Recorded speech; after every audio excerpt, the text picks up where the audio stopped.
The struggle of African liberation is a direct confrontation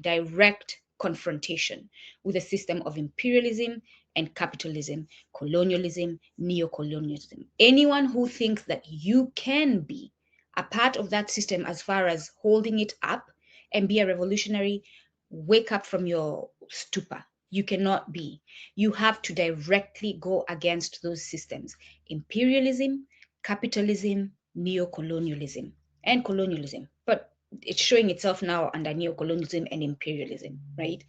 You cannot support in any way any of those structures and systems and claim to be a revolutionary. And I'm very much focusing and looking at capitalism because that is the one that is holding our people back.